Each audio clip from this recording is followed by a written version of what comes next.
yaşayan Gagavuzlara hem Türk milletine selam söyleriz. Gagavuzya'dan, Kıpçak köyünden büyük selam size. Gagavuzya'nın 25. yıl dönümü kutluca olsun. Sağlık, kısmet, birlik, dostluk, selam. Gagavuz Yeri Avtonomyası Kuruluş Günü kutlu olsun. Türkiye'deki yaşayan bütün Gagavuzlara Dubai'den selamlar. İspanya'dan, Galicia bölgesinden dünyadaki tüm Gagavuzlara ve bütün Türk milletine selamlar.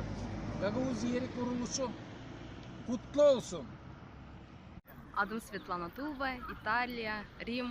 Hepsi Gagavuzlara, Türkiye'de yaşayan Gagavuzlara, Moldova'da yaşayan Gagavuzlara, Türkiye'de beraber okuduğumuz Gagavuzlara ayrı bir selam. Hepsi Türk arkadaşlarıma da büyük selam yollarım. Gagavuz Yeri Kuruluşu kutlu olsun. Halkımıza sağlık, topraklarımıza Allah bereket versin.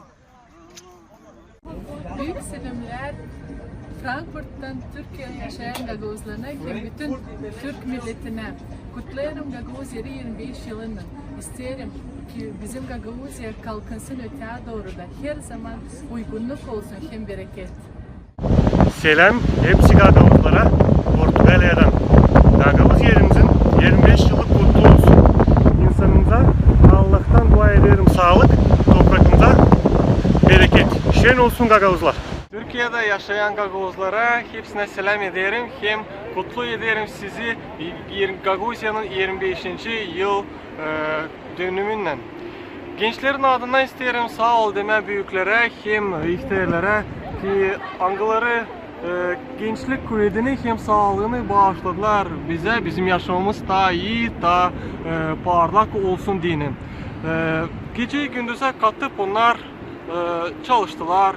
Kendi nizametini saymazdılar. Bizim yaşamımız olsun daha uygun hem kolay.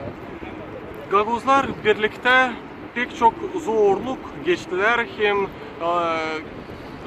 belanın altından nice masal kahramanları silkinip kalktılar da ilerlikten daha kavi oldular. Biz Gagavuzya'nın gençleri yemin ederiz sizin önünüzde, arif çalışkan Gagavuzların önünde. Hani bizim vatanımızı biz unutmayacağız, ana dilimizi biz beğeneceğiz, hep seveceğiz. Hem doğuma evimize geleceğiz geri.